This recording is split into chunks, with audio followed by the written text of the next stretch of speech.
এখানে তো দুইটা দাম, একটা 14,900, একটা হলো হ্যাঁ আমরা এটা এই দামে বিক্রি করি। 9,300। আপনি দাবি করলেন এটা ইন্ডিয়ান। হ্যাঁ, মিলন ইন্ডিয়া থেকে ইম্পোর্ট করতে হবে না?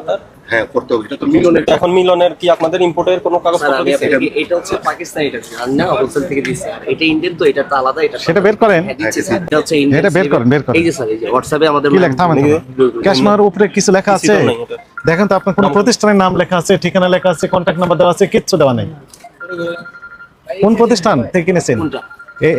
এই ক্যাশমামা কোন প্রতিষ্ঠানের? কোন প্রতিষ্ঠানের ক্যাশমামা? নাম কই? এবং এখানে যে রেটটা লেখা আছে, সর্বোচ্চ শুনেন, সর্বোচ্চ লেখা আছে 4,125 টাকা। ইন্ডিয়ান লোকজন এরকম কাজ করবেন না তো, পাকিস্তানের লোক এই কাজগুলো করবেন না, এই অপকর্ম আপনি করবেন শুধু। এখানে ওই ক্যাশমামার উপর তাদের প্রতিষ্ঠানের নাম ঠিকানা থাকবে না, এটা তারা ভাবতেই পারে না। পাকিস্তানের লোকজন এই কাজ করবেন না, ইন্ডিয়ান ওনারা ব্যবসায়ী এটি করবেন না, এটা আপনি শুধু করেছেন। আপনার আরো যারা ভাই আছে তারা এগুলো করতেছেন।